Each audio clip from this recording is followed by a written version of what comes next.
அதுக்கு முன்னாடி ரமணாவுக்கு முன்னாடி பார்த்தீங்கன்னா இப்போ எல்லாம் பேசுறீங்க கேப்டன் வந்து பிஎன்சி ஹீரோ அப்படின்னு.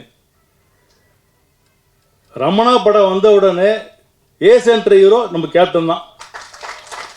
ஏன்னா எனக்கு மெட்ராஸில் நிறைய இந்த நார்த் இந்தியன்ஸ் ஃப்ரெண்ட்ஸ் நிறைய பேர் இருப்பாங்க. அப்போ பார்த்தீங்கன்னா சத்யம் தியேட்டரில் எல்லா படம் டிக்கெட் கேட்பாங்க, நான் வாங்கி கொடுத்துருக்கேன். ரமணா படத்துக்கு கிட்டத்தட்ட ஒரு 50 நாள் டிக்கெட் நான் வாங்கி கொடுத்தேன்.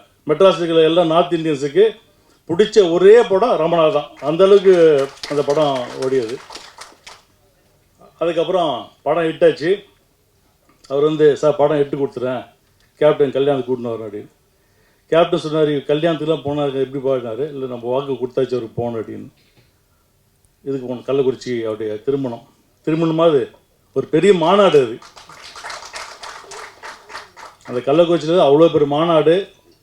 அப்போ கேப்டன் வந்து அவ்வளோ கூட்டம், ரசிகர் அவ்வளோ கூட்டம் அந்த இடத்துல. அப்போ வெளியே நம்முடைய கேப்டனுடைய ரசிகர் மன்ற சார்பில் ஒரு வெளியே ஒரு ஸ்டேஜ் போட்டிருந்தாங்க. அங்கே போய் சும்மா பேசினார், அரசியல் பேசினார். அங்கே தான் ஆரம்பித்தது தேசிய முற்போக்கு திராவிட கழகம் உங்கள் கல்யாணத்தில்.